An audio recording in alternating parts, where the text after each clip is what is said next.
साथ आइए, आइए हमारे साथ, हम आपके साथ कंधे से कंधा मिला के खड़े होंगे और सड़क पर लड़ाई लड़ेंगे, क्योंकि अब देश जिस स्थिति में है, सड़क पर लड़ाई लड़ने के अलावा दूसरा रास्ता बचा नहीं है। केवल जन आंदोलन ही देश को बचा सकेगा, अन्यथा यह देश बचेगा नहीं। तो इंडिया गठबंधन की जितनी पार्टी हैं, जितनी भी पॉलिटिकल पार्टी हैं, उन सबसे मेरा निवेदन है, इस लड़ाई में, ईवीएम हटाने की लड़ाई में जो ये मोर्चा बना है, ईवीएम हटाओ से मोर्चा, इसका कंधे से कंधा मिला के साथ में सड़क पर। आज तक इलेक्शन कमीशन ने भी इसका जवाब नहीं दिया है। टैंक है, इलेक्शन कमीशन उन्हें मिलने का समय नहीं दे रहा। इस कदर तानाशाही पे इलेक्शन कमीशन उतरा हुआ है। इसका मतलब साफ है कि जो बेईमानी वो सरकार के लिए कर रहा है, उस बेईमानी को लगातार करता रहे और इस देश के लोगों के सामने फ्री, फेयर एंड ट्रांसपेरेंट, यानी स्वतंत्र, निष्पक्ष और पारदर्शी चुनाव न हो जाए, उसको निश्चित करने के लिए वो ना इनसे मिल रहा है, न इस रिपोर्ट का जवाब दे रहा है। मेरी चुनौती है तो चुनौती ही मानी जाए। इलेक्शन कमीशन ये जो रिपोर्ट है, इस रिपोर्ट का जवाब दे। इस देश की जो इंडिया गठबंधन के नाम से 28 पॉलिटिकल पार्टीज है, उन पॉलिटिकल पार्टीज ने 19 दिसंबर को इंडिया गठबंधन की अपनी मीटिंग करके एक प्रस्ताव पास किया, 1 पेज का, और उनका प्रस्ताव बहुत जेन्युइन है। हालांकि हमारा तो बहुत सिंपल, सीधा सा कहना है, ईवीएम पूरी तरह से हटाई जाएगी, पूरी तरह से हटनी है ईवीएम, और बैलेट पेपर से चुनाव होना है। ईवीएम का कोई मतलब ही नहीं है। लेकिन उन पॉलिटिकल पार्टीज ने, 28 पार्टीज ने जो प्रस्ताव पास किया, उसमें उन्होंने सिर्फ इतना निवेदन किया है कि वोटिंग के दौरान जो वीवीपैट मशीन है, जिसमें 7 सेकंड के लिए पर्ची दिखती है, जिससे व्यक्ति, वोटर जो है, कंफर्म करता है कि उसने जिस पार्टी और जिस व्यक्ति को वोट दी है, उसकी वोट उसी को गई है, और उसके बाद में वो 7 सेकंड में कितनी दिखती है कितनी नहीं, आप भी जानते हैं। ऊपर काला सा उसके ऊपर वो होता है, शीशा होता है, और वो पर्ची कट के उसी में गिर जाती है। मैं दावे के साथ कह सकता हूं, आधे से ज्यादा मतदाता उसे देख नहीं सकते, फिर भी एक पल को मान लें कि सबको दिख गई, पर पर्ची तो उसी में गिर जाती है। इंडिया गठबंधन के प्रस्ताव में जो इलेक्शन कमीशन को भेजा गया और उससे समय मांगा और समय नहीं दिया, उसमें सिर्फ इतना सा कहा गया है कि वो जो पर्ची वीवीपैट मशीन में गिर जाती है, उस पर्ची को जो मतदाता है उसे दे दिया जाए, वो बाहर आनी चाहिए उसके हाथ में, ताकि वो देखकर कंफर्म कर सके, हां, जिस पार्टी और जिस व्यक्ति को उसने वोट दी है, कैंडिडेट को, वोट उसी को गई। और वो पर्ची वो लेके एक बैलेट बॉक्स लगा हो, उस बैलेट बॉक्स में डाल दी जाए और उनकी गिनती हो। इससे ज्यादा साफ सुथरी बात कोई हो नहीं सकती, क्योंकि हकीकत में वोट क्या है?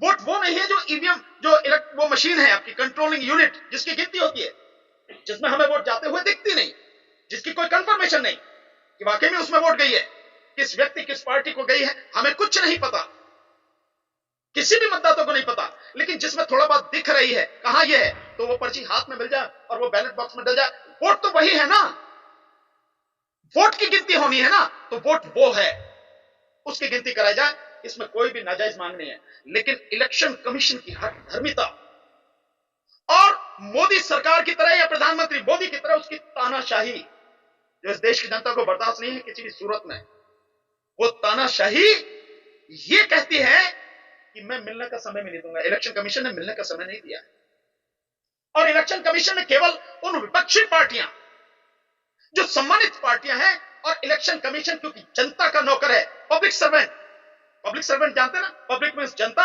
सर्वेंट माने नौकर, पब्लिक सर्वेंट है वो।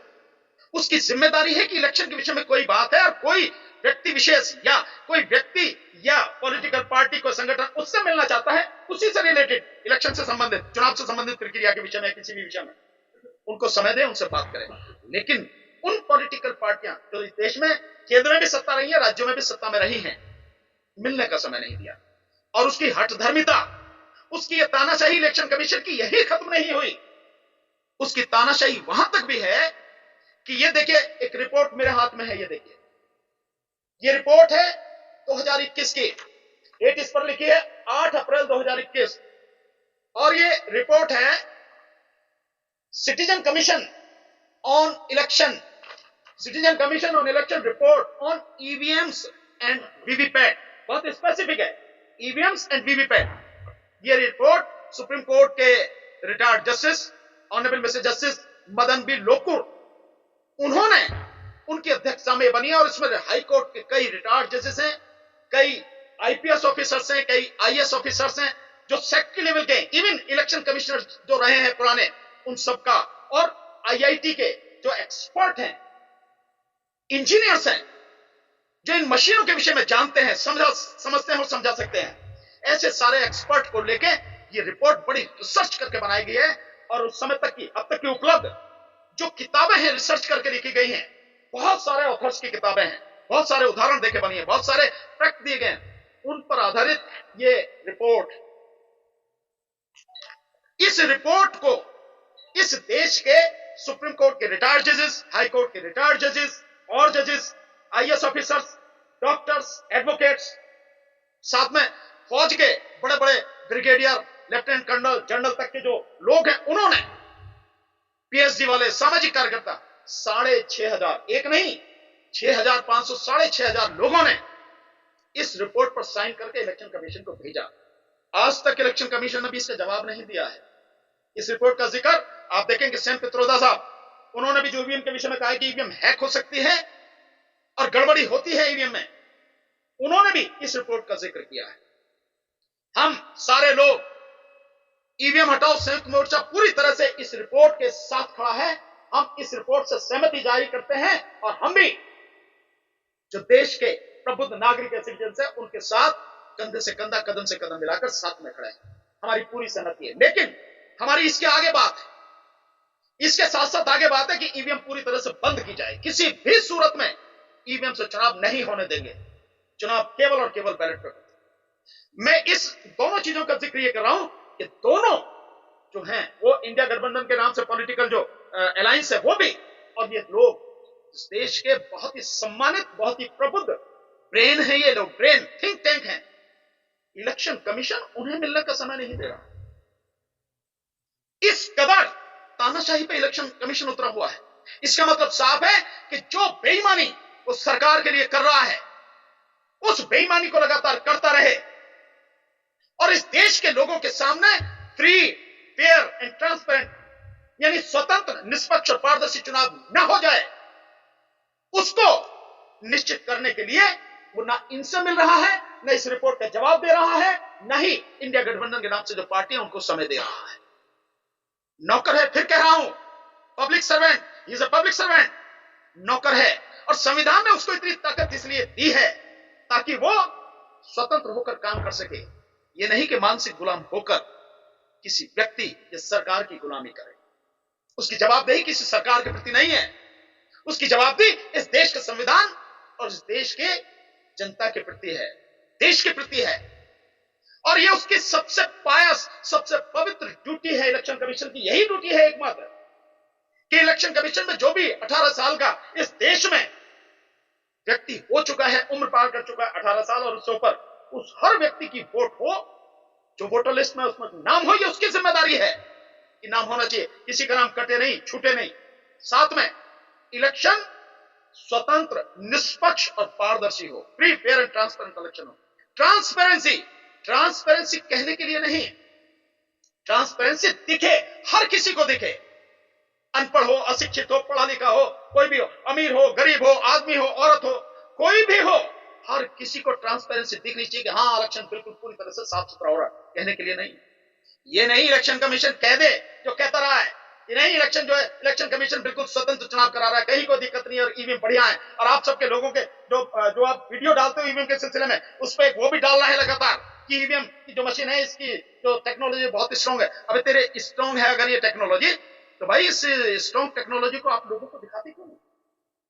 पब्लिक डोमेन में हर व्यक्ति जो भी चाहे उसका निरीक्षण कर सके, देख सके, संतुष्ट हो सके, हाँ भाई पूरी तरह से पारदर्शी है। विश्वास क्यों किया जाए इलेक्शन कमीशन पर? इलेक्शन कमीशन अपनी विश्वसनीयता पूरी तरह खो चुका है, क्यों विश्वास किया जाए? इलेक्शन कमीशन साफ नजर आ रहा है इस देश की जनता को सरकार के साथ मिलके इलेक्शन करवा रहा है। सो किसी के कहने पर, और वो भी उस देश में जिस देश में आज की तारीख में सभी सरकारी विभाग, सरकार और व्यक्तिगत रूप से अगर आप कहें तो प्रधानमंत्री मोदी के सामने पूरी तरह से दंडवत है, नतमस्तक है। जिस देश में सरकारी अधिकारी और कर्मचारी बहुत बड़ी संख्या में बेईमान हैं, भ्रष्ट हैं और सरकारों की गुलामी करते हैं, उस देश में आप विश्वास करने की बात करो। विश्वास करने का कोई मतलब ही नहीं। भाई 2 दूनी 4 होते हैं, 2 गुणा 2 4, 2 जमा 2 4, 2 माइनस 2 0। आप सीधे सीधा बताओ ना, हर किसी व्यक्ति को, हर मतदाता को यह हो सके निश्चित।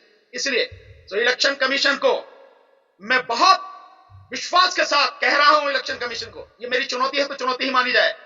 इलेक्शन कमीशन ये जो रिपोर्ट है, इस रिपोर्ट का जवाब दे, ईमानदारी से, तथ्यों से, तो सच बिल्कुल वो जवाब दे। और सिटीजन कमीशन के जो लोग हैं, इतने विद्वान लोग जिनके सामने उसकी योग्यता कुछ नहीं है इलेक्शन कमीशन की, उन लोगों को मिलने का समय दे।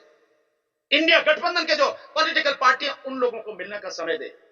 और ये लगातार ईवीएम के खिलाफ जो सब आंदोलन हो रहा है और ये सवाल इस पर खड़े हो रहे हैं, ईवीएम को तत्काल बंद करे, वीवीपैट मशीन को बंद करे। और ये उसी समय भी होना चाहिए जब लगातार ये हो रही है। 18,94,000, 20 लाख ईवीएम की बात जो कह रहे हैं कि गायब है, एग्जैक्ट उसकी फिगर है 18,94,000 जो भी मशीनें हैं वो गायब है, 18,94,000। तो उन ईवीएम्स के विषय में क्यों कोई भी अंधेरे में रहे? 18,94,219 ईवीएम गायब है।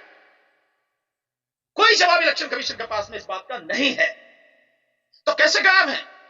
और इसके साथ साथ जो वीवीपैट मशीन है, वीवीपैट मशीन में जो खरीदी गई ECIL कंपनी हैदराबाद से और BEL बेंगलोर से और BEL पंचकुला से, उनमें 17.5 लाख ईवीएम, वो वीवीपैट मशीनों में 6.5 लाख वीवीपैट मशीन खराब है। और यह बात बहुत स्पष्ट रूप से सिद्ध होती है जो इलेक्शन कमीशन ने लेटर लिखा जनवरी 20-22 जनवरी के आसपास 2022 में उन कंपनियों को कि ECIL की 4 लाख मशीनें, वीवीपैट मशीनें खराब हैं और BEL की बेंगलोर वाली की 1,85,000 और पंचकुला की BEL कंपनी उसकी 65,000 का खराब है। इस स्थिति के बावजूद तो ये सारी, मेरा निवेदन है कि वो समय दे, एक बात। दूसरी बात, मेरा इन सभी लोगों से जो इंडिया गठबंधन के लोग हैं, जितनी भी पार्टियां, पॉलिटिकल पार्टियां 28 जितनी भी हैं, और उसके अलावा और भी जो विपक्ष है, मेरा उनसे निवेदन है, आग्रह है, इलेक्शन कमीशन जनता का नौकर है। अगर वो आपको मिलने का समय नहीं दे रहा तो आपको उसके खिलाफ खुल के आंदोलन नहीं करना चाहिए। यह एक मतलब जनता के नौकर ने कह दिया कि नहीं मैं मिलता और आप चुप बैठ गए हैं। क्या इन पार्टियों को खुल के सड़क पे आना नहीं चाहिए? और उस समय तो आ ही जाना चाहिए जब सेम पित्रोदा, जो राजीव गांधी जी के तकनीकी सलाहकार रहे, इस देश में कंप्यूटर और इंफॉर्मेशन टेक्नोलॉजी लाने वाले रहे हैं, वो जब स्पष्ट रूप से कहते हैं कि ईवीएम में गड़बड़ी हो सकती है और जो विपक्षी पार्टियां हैं, इनको बाहर आना चाहिए, सड़क पे आना चाहिए, ईवीएम के खिलाफ आंदोलन करना चाहिए। उन पार्टियों को सड़क पे आना चाहिए, आना पड़ेगा एक दिन। और साथ में ये जितने भी हैं citizen commission on election report, ये जो जितने भी हैं, इन सबसे मेरा आग्रह है, बहुत विनम्र निवेदन है इनसे